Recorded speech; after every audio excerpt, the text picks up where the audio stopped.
So these are things that actually work. These are things that people can do to start making some money and start having access to money.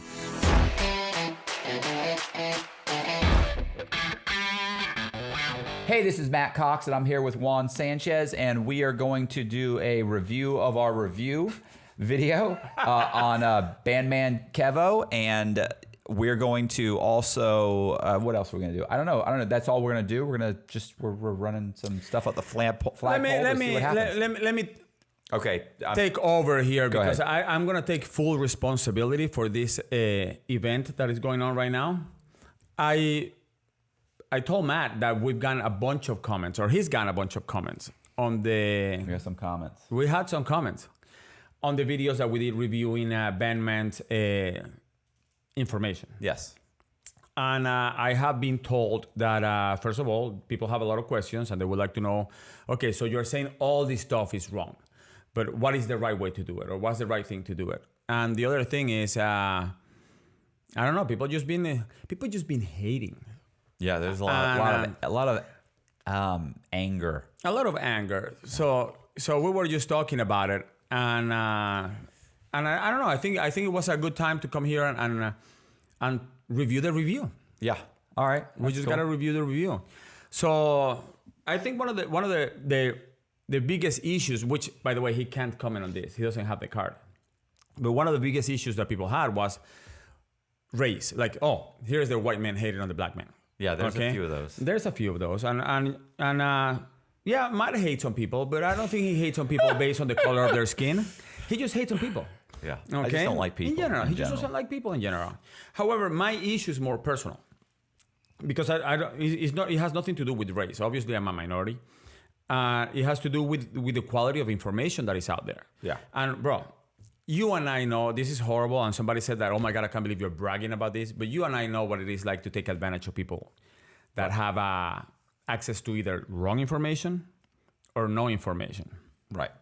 So that's why I told Matt, like, listen, let's try to do a video here, and let's try to see if we can provide some answers to some of the questions that people have asked. I know people have reached out to me on my email. Right. Look, Matt is super excited about this. I'm sorry. This project, I'm coming down. This project is exciting for him. You know, if I talk to you, I can get up and go get some coffee. Listen, if I talk to you about like taking somebody's house and or let's talk about a previous crime. I get all jacked up on his eyes just spark up, and I would get jacked up on adrenaline. And he just gets juice. And we were just talking about that, and we may throw some of those things around here, you know, this little free for all. We're gonna freestyle it today, see how this plays out. All right.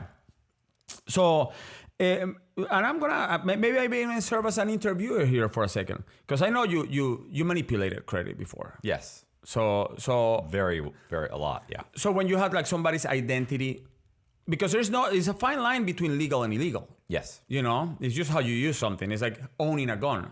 Owning a gun is not illegal, but killing somebody with a gun is. Right. So when you got somebody's identity, obviously that person didn't have credit. Right. How did you establish credit on that?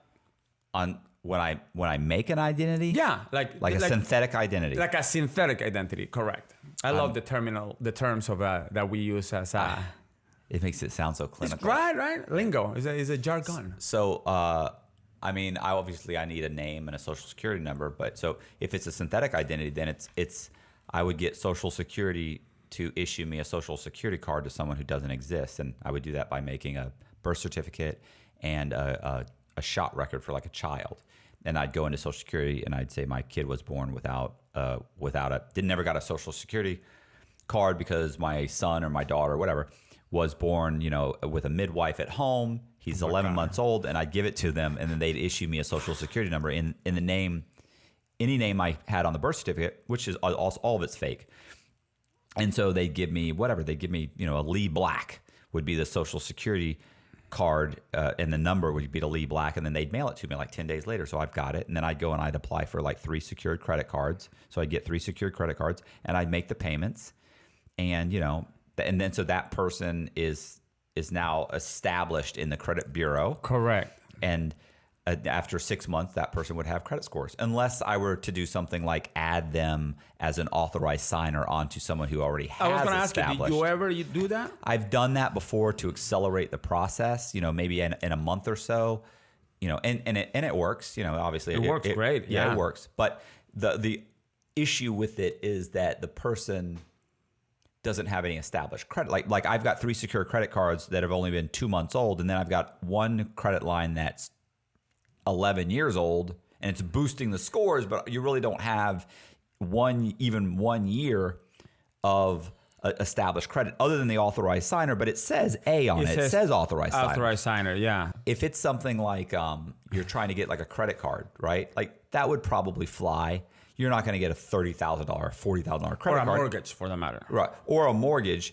Well, you could get a mortgage. You could get a big mortgage, but not on that alone. That's what always bothers me about these guys, like Kevo, that they will say like, oh yeah, so you add like 2 or 3, you can be an authorized user on 3 people's credit cards, and then you can go in the bank and they'll lend you $400,000, and it's like whoa. There's a lot more to come. That's not happening. Like, okay, so you're saying that this person has now that could happen, well, it still couldn't happen, but legitimately though, let's assume they were going in to borrow $15,000 on a personal loan, so they could probably get that. Absolutely. But they still have to provide they still have to provide pay stubs. They have to be able to have been on their job for 2 years. You know, they still have to provide things. And he makes it sound like you walk in and say, yeah, I need a $15,000 loan, run my credit, and they run the credit and they give you the thing. No, you still have to. So does this person really have a job? Yeah. You know, is this person, because most people trying to do this, they don't have a job. Or they've been on the job for 3 months and they're listening to Kevo's channel trying to come up with some credit because they think they're going to leverage that credit and they're going to do something with it and open a business. But the truth is, you're a server at a restaurant, and if they think, oh, I want to open my own restaurant. Well, I mean, 3 out of 5 restaurants fail within the first 2 years. Like that's a horrible investment. It's crazy. And I was trying to tell somebody the other day that commented online. It's having bad credit is not as bad as having no credit. Because when you have bad credit, at least you have history of some things that you may have not paid, but you have history. But when you don't have any credit and you do like the 3 secure credit cards and then the authorized user, it doesn't show longevity on your own credit. You know what I mean? Does it make any sense? It does. I mean, you need history. I disagree with that, but I hear you. I'd rather start off with no credit because I can easily build credit. If I started off with bad credit, I got to fix the bad credit. And I got to start in the new credit. So I kind of hear what you're saying. It all depends for what you want. Right. It at least shows some stability at some time where you can say, look, but you can see 2 years ago I had a bankruptcy because of this or that. And you can go on.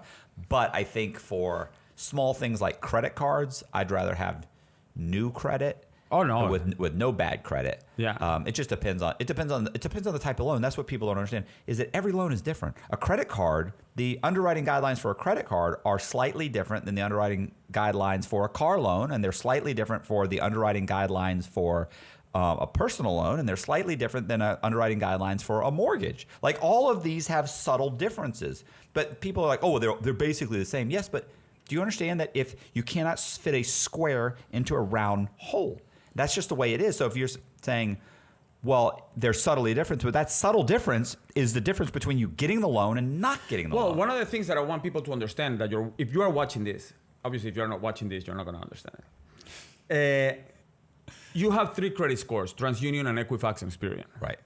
When you're applying for a mortgage, they don't average them. They take the lowest out, they take the highest out, and they use the middle score. Right. So if you have 701 and 620 in the other one and 619 in the other one, you're going to end up with a 620 score for your mortgage. Right. So if you want to increase the credit, you have to increase either 1 or 2 of them, depending on what you need if you're looking for a mortgage. Where for a credit card, all you need to work is on the credit bureau that credit card uses. So it's a whole different ballgame. I mean, if it's a car, it's the same thing. So for tools, I'm not saying that what he teaches doesn't work. It's just that he doesn't teach what works. Him and a bunch of other people. Right. Well, he gives these very vague, it's like this. This is funny because I talked to a guy. I actually talked to the guy, Josh Savage, which was on one of the videos. Yes. Talked to him on the phone. And I was saying to him, I said, the problem is with the information is that he's giving these blanket statements that make it sound like you can go in and get a loan for $200,000 with just by adding yourself onto 3 people's credit cards, and suddenly you've got an 800 credit score, and you can walk in the bank and they're going to give you $200,000. That's just not going to happen. But what I was saying is, I said, but look, I hear this a lot too. Like, I'll tell people, yeah, I bought the house for $40,000. I put $20,000 in it, and then we sold it for $100,000. That sounds great. They're like, whoa, you made $40,000? And well, wait a second. That sounds good. And all of that's true. The problem is this. I don't tell you that it took 4 months. I don't tell you that I had to borrow money from a hard money lender, that I had to make those payments. I don't tell you that 2 air conditioners got stolen. I don't tell you that, there may have been a real estate commission on the sale. Right. There was a real estate commission. 2 contracts fell through. After the sale, I ended up having to come back and replace, the PVC pipes because they broke underneath the house. You don't, there's all these things that are just are horrible. And I was telling him, I said, if you think you're going to make $40,000, first of all, you never make 40. If you think you're making 40, you make 29 or 30. Which is not bad money. Not bad. And I was going to say, which isn't bad. But the problem is, if you think you're going to make 40, in your mind, you've spent 45. So when you make 30, you feel like you just got screwed out of $15,000. Yeah. And it always sounds good. Bought it for 40, put 20 in it, sold it for 100. Man, that's amazing. Yeah, but that's not accurate. By telling someone that, I'm giving them... I'm not giving them accurate information. I'm making it's bragging. It's me bragging because that person goes out and buys a house for $40,000. 3 months later, maybe 4 months later, by the time they finally sell it, they have gone through hell. And they're like, you made it sound so easy. You said this, you said that. Yeah, because I didn't give you all the information. And that's my problem with Kevo's videos, is that he just doesn't give you all of the information. Correct. So the hype. Concept is hype. Good. Right. It's just not. It's like the same. It's the infomercial. It's the infomercial. Like the credit situation. Listen, I'm gonna put Colby. I'm gonna do a Matt thing here. So, you see this? You see how he likes to point the little finger at the whole thing? I want you to look at this credit report right here. All right. Right here. Right there. Somewhere. And then I'm gonna give you another one, and then another one. So there's gonna be 3 credit reports that are gonna show. And you're going to see a bunch of items deleted from the credit report, okay? Anything from student loans to bankruptcies these are actual results. This is not me telling you this is how it works and this is how it doesn't work. And just write a letter. Send a letter from a lawyer. These are people, by the way, that don't speak English. And that all they did is they took a piece of paper. Are you giving them the finesse game? I'm the FE. The finesse game. I finesse them. And... that sounds weird. All they did is they took a yellow piece of paper, like I told them the other day when I was here. Yellow piece of paper, do a handwritten letter to all 3 bureaus, and basically said, listen, I review my credit report, and these items are not mine. And they wrote the items, the number, the items, and the number. They signed it, they put their social security number, date of birth, and they send it with a copy of their driver license and a bill with the address.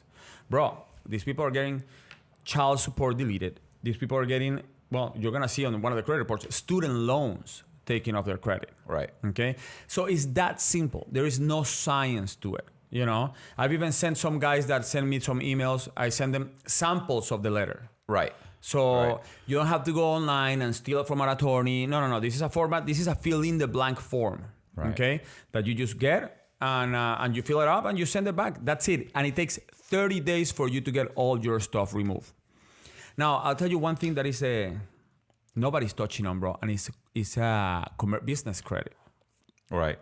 Business credit. In my opinion, I will forego my personal credit. Bro. Right. Because business credit done right, you don't need to use your social security number, and you don't need to have a credit history. They have a number called Dun & Bradstreet. Right. Which is D&B. And is it like 1 through 4 or something, or 1 through 8? No, this is an actual number that they give you that has 9 digits, like a social security number. Right. And they call it... I meant the score. Don't they have they give you 1 a score? through 100. Oh, 1 through 100. Yeah. Oh, okay. And it's only based on how you pay your bills. So if you pay it on time, you get 100. Right. If you pay it ahead of time, I'm sorry. If you pay it on the due date, it's 90. If you pay it in the grace period, it's 80. And if you go late, it's 70, and then it goes down to whatever it has to go. So you need a 80 or more. But as soon as you get the D&B number, bro, people start giving you money. Right. The moment you get that number, and it's a free number. So you have to request the number, or they You go to automatically... dnb.com, and you have to have a company, obviously, because you're a business. So let's say Colby has his recording company. Yeah. So he gets his tax ID number or whatever company he has. Production company. Or his production number for fans only or only fans. So, anyway, come on. So what because people were that was I'm still pissed at Colby for that. Yeah. For not correcting the fact that we he were didn't saying finesse us. Yeah, we were saying fans only instead of only fans, and people thought some of the comments were like, "Hey, they're doing that on purpose." No, I fans only. I just thought it was fans only. It makes sense actually. Fans only. Fans only. It's not only fans seems. But anyway, yeah. So I was just saying it wrong, and the problem is we were both saying it wrong, and Colby never once corrected us. No, sitting there listening to it, knowing he sits there with his notebook, he knows probably writing this dumbasses. Yes, I guarantee he texted his wife like, "You're not going to believe what they're doing right now." Yeah, you're going to believe this idiot. These two, and then he did a video, by the way, with Graham Stephan on Graham Stephan's the coffee hour. Okay. He did it, and when they said, "So who are you working with right now?" He's like, "I'm working for this guy and this guy." And I run this one guy's channel. He's like, "Well, the one channel that I'm doing is this one guy's channel." He's like, "Oh yeah," and they go, "Oh, okay, so what's he doing?" He's well, he's kind of an older guy. Oh, like a father figure. Like I literally listen. I don't know what happened after that. I went. He's like a father figure to me. That's how you That's when because think about it. You were asked to give a description of me. Your first thing you came up with. You couldn't say a convicted felon or a former con man or... There's about a dozen things that I would have used to describe myself prior to just read the older comments. Guy. Just read the comments on his YouTube channel. He's 12, so I get it. You're 12. You're a child. I understand that. That's crazy. But an older guy... That was just so. How did you describe the channel? Because an older guy's channel is like That was my reasoning to say why Matt needed the help. It's not you only. Are so old. I'm so old. I'm also. You have no technology awareness. No ability. Although I was, by the way, I was editing and running all the videos before him. Before he was born. No, before he was doing. So that doesn't count. Doing my own. Listen, we're. Yeah, I think you need to get an older. I need an older editor. An older editor. You know? I think that. When they described the channel, he was like, he sells like walkers and ARP memberships. Yeah. What do they do when they review? Like kids review toys. He reviews hip replacements, knee replacements. Diapers, adult diapers. That's the pants is the biggest endorsement we have. Never corrected it. Never said like, well, he's 52. He's just. No, he should have said, well, he's just older than me. He's not older, but older guy older than me just anyways. got out of prison, was in for like a long time. So they're thinking like Bernie Madoff, around that that age group. So going back to this. Okay. So tools for you guys. Open a company. Number one. Get your tax ID number, number two. Then you go to dnb.com and you get that Dun & Bradstreet number. It's called the DUNS, D-U-N-S. It's free. As soon as you get that number, Shell, Quills, Q-U-I-L-L-S. Yeah, dude, that's like a Walmart. Okay. I do all my shopping in Quills. It's an actual physical store or it's online? Online. Okay. Online. And the Quills Grainger, which is like a Home Depot. Right. Shirtsy, which they do all kinds of shirts and advertising material paraphernalia. All these companies automatically, the moment you get a DUNS number, will give you what they call 30-day net, open lines of credit. Whatever you need, just order away.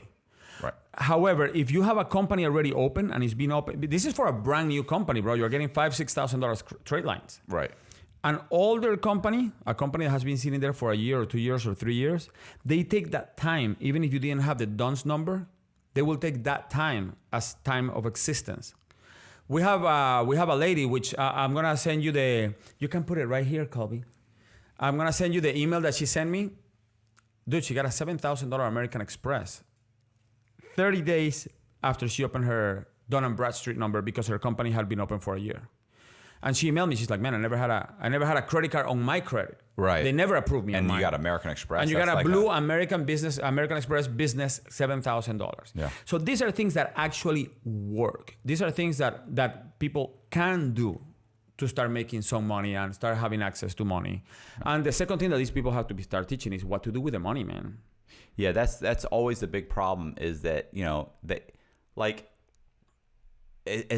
borrowing, getting $100,000, like, okay, great, man, I got $100,000. Well, no, you don't have $100,000. You bought the bank. owe you owe $100,000. The bank lent you $100,000, but you have to make the payments. Yeah, I'll make the payments. They don't realize, okay, well, you understand that the payments are going to come to a lot more than $100,000. So one, if you blow the $100,000 buying stupid crap, that, and then have to keep making the payments, it's not, that's not a strategy. That's not a business strategy. Like, what are you going to do with the $100,000 to generate way more than $100,000?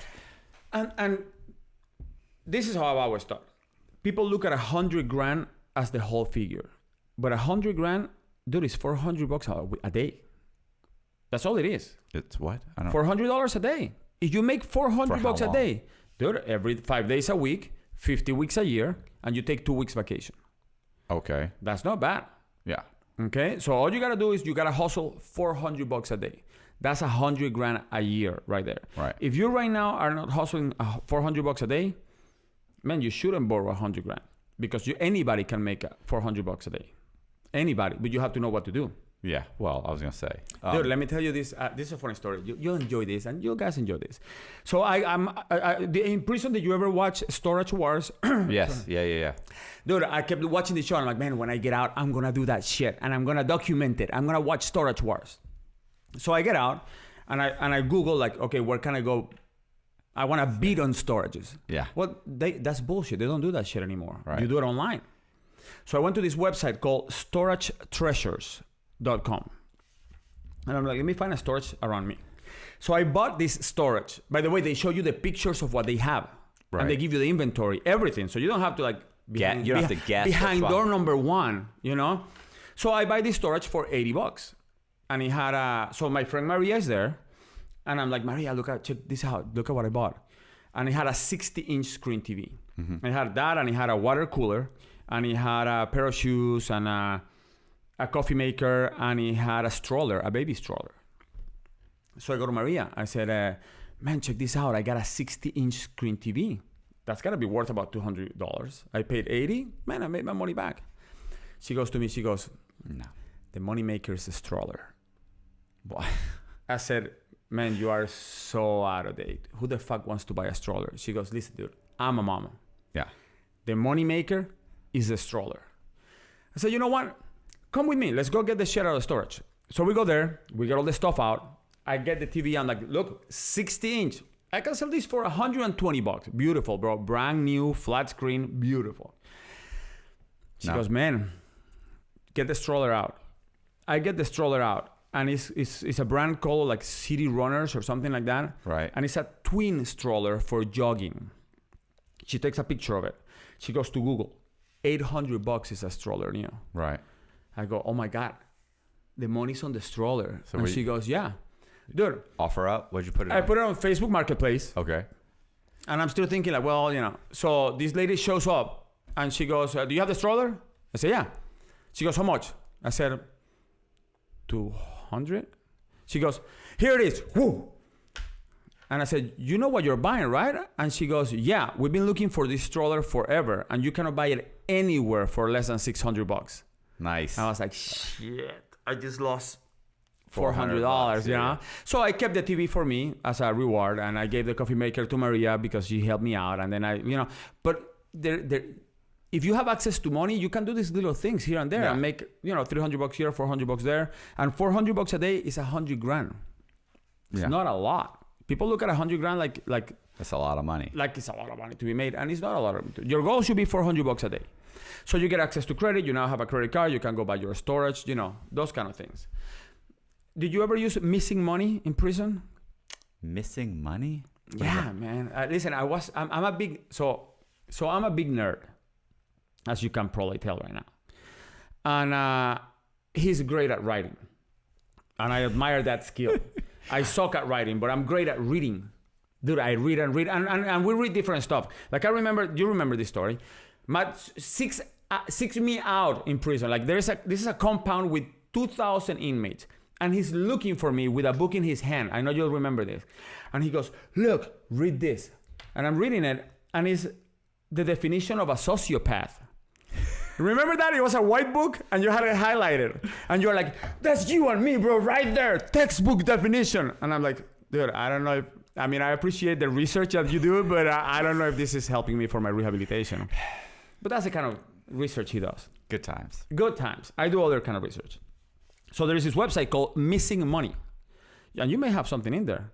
No. Oh, in Florida, it's Florida Treasure. Yeah, I did. But this is what it does. Missing Money goes nationwide. Oh, okay. So it tells you, well, and since you live in so many places under so many different names. Yeah, but that's the problem. That's the problem, yeah. Like, listen, by the way, on Florida Treasure, like in my fake identities names. You had a bunch of... There's tons of money. There's tons of money in multiple different IDs. The problem is, how do I get it? Well, check this out. I mean, I've always used Missing Money, but I'm in prison and I'm calling a friend of mine and I'm like, man, check this. Because, by the way, I got a bunch of inmates' money from Missing Money. Right. So I said, man, I'm going to send you a list of guys. I need you to check them out, make sure they got something in it. So he checks me out and he goes, dude, you got like $7,000 in there. Nice. And I said, from what? And they go, well, from this escrow company and from this escrow company and from this escrow company. Yeah. And I said, oh my God, when the government took my properties, they don't take the escrow because the taxes and the insurance are in there. They just take the property and that's it. So I had all those taxes sitting there, which I got in prison eventually. And I was like the richest man in compound for like 6 months. Yeah. You know? So those are the kind of things that I think should be given. And we're going to give all these links to these guys. So they have access to them. They can either email me or email you to email me or put a, comment on the comment box. And, yeah, you could put it in you could put the link to Missing Money in the description. You can see if you send it to Colby, he'll put it in the description. And I know Matt's not going to like this, but I am going to start providing this kind of information because I think it needs to be put out there. I think information should be so. I think you should have people contact you. There will be my contact information on and this. And then you can charge them, if you know. On my OnlyFans on my OnlyFans. You can talk credit. You can strip down naked, and you can talk about. You want to increase the size of your credit. Something like that. Something that it's bad, bro. works around that nature.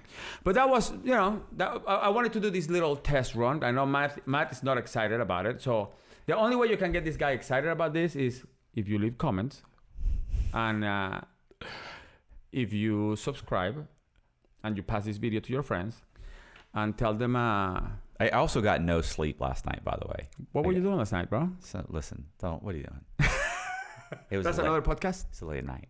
It's not another podcast. I got no sleep, but I was with Anthony Robbins. Oh, Tony Robbins. I was with Anthony. Tony Robbins. Yeah. What? Sometimes Tony is it?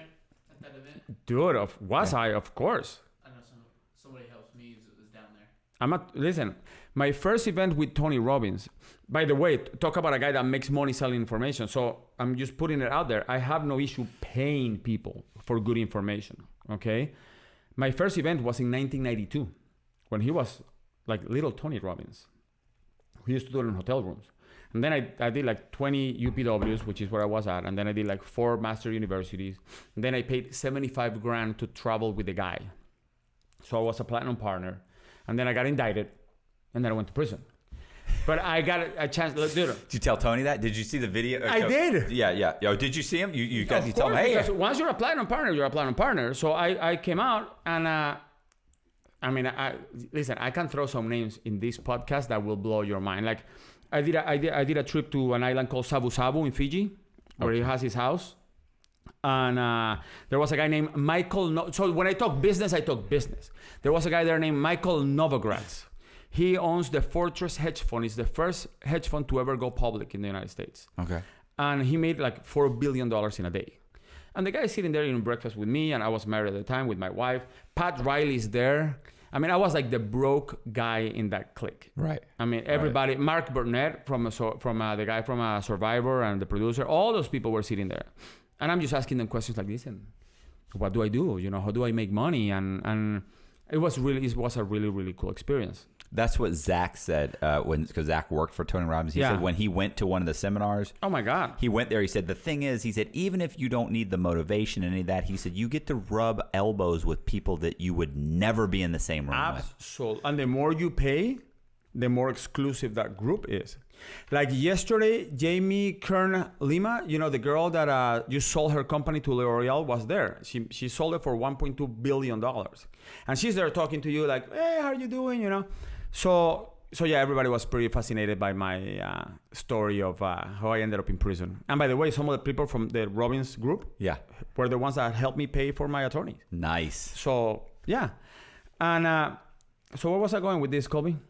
Oh, that's where I was yesterday, right? And I met an Olympian, an Olympic medalist, a former Olympic medalist, right? And it's a pretty interesting network of people. So I am okay with people paying for education, and I'm okay with people charging for education because that motherfucker got 10,000 people there, paying the cheapest ticket was $700. So that was the nosebleed section. That's like you see that dot over there. Yeah, that's Tony Robbins. Yeah. But you have the screen right here, and in there he sold Master University for $9,000 and Business Mastery for another $6,000. So that's $16,000, and then Platinum Partners, where I was, now is $85,000 instead of $75,000. So it took a price increase, and people are enrolling. Wow. Because the quality of the information is good. You go there, you listen to these people, you go, makes sense. It's worth $10,000. I'm going to make it back. It's worth $15,000. So I'm not saying that I'm going to charge that much for the information, but if you need the information, right now it's at the cheapest price you can find because it's free. Send me an email. You know what's so funny about it is that people will contact me and then they'll say, hey, like with the Freedom of Information Act. Oh my God. I'll pay you to do the Freedom of Information Act. I'm like, why would you pay me, bro? Look, you just need to write a paragraph saying I'm requesting these documents under the Freedom of Information Act. Mail it to whatever agency that you want the documents from. Like if it's the FBI, then mail it to the main FBI office and put office, FBI, Federal Bureau of Investigation, then put underneath it, Office of Freedom of Information Act or Freedom of Information Act officer, get the address.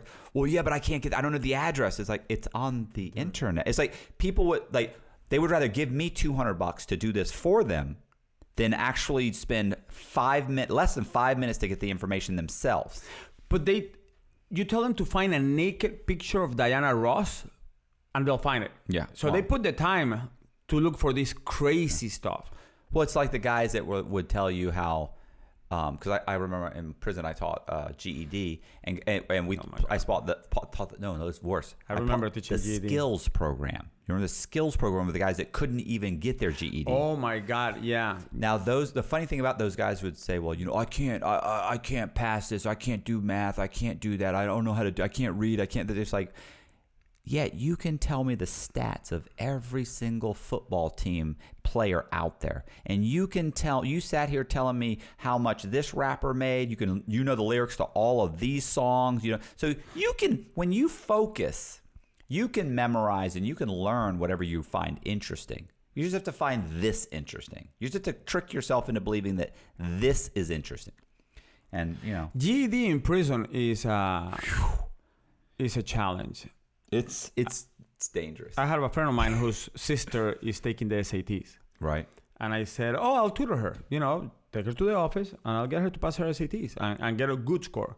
She goes, man, when was the last time you taught math? I said, GED in prison. And if those guys pass the fucking math test, your sister, and she's like, oh, yeah, no, don't say no more. Yeah. Because teaching GED is a challenge. Yeah. He said, teaching credit stuff, piece of cake. Teaching GED in prison, science, challenging. Oof.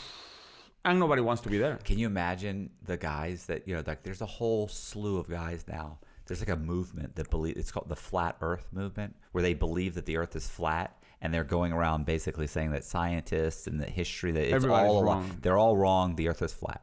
It's all a lie. Okay. Have you ever heard this? No. Colby, you've heard this, right? The flat. Colby, you heard this? Flat Earth. It's the Flat Earth. They're I don't know what they call them, but it's the Flat Earth movement or something. Like they believe that the Earth is flat. I mean, it's the dumbest thing. But we go back to the same thing, and this is why I love America. This is why America is the best country in the world, because you start something that stupid. Oh yeah, and you put it on YouTube, and you make money. And it gets traction. Somebody's making a ton of money. We go back to quality of information. Right. There's some rapper, right? There's some rapper that started the whole thing, right? Somebody famous who like is all about it. Yeah, there's some famous, like a famous rapper. And let's assume the Earth was flat. Let's not. Who gives a shit? Like that doesn't change anything. It's like when people talk politics. Oh, this guy is a bad president. Listen, none of those fuckers call me to make decisions, so who cares? You know what I mean? I just kind of roll with the punches and make the money when I can make the money, and that's it. Not right now, but when I get out of probation, of course. Flat Earth proven. It's a proven fact. Flat Earth versus scientists. I mean, it goes on and on. It's so... We live in amazing times. I love it. We're going backwards. Is Earth flat or round? I can't wait until we discover fire. That's going to be an amazing day. God. And when we make a wheel, sky's the limit. You know what the problem is? There was a TikTok recently that killed me too, where the guy was like, do you understand? Like, I can't believe, you do realize that these are all videos about flat How many Earth. views are they getting? Oh, I may have 1.5 million. This one's 700,000. This one's 5.3 million. Colby, take this podcast. This is not going to be about credit. Fuck this thing. We're going to talk about Flat Earth. Flat 7.7 million. This one's 600,000 roughly. This one's 40,000. This one is 4 million. 5.2 million. You think that with the beautiful photographs that we have of our round blue planet, Like, I'm going to turn that off because I copyright, right? That'd be good. Question. Oh. Anyway, he's going to start talking about Flat Earth. Christopher Columbus? The copyright? No. Anyway.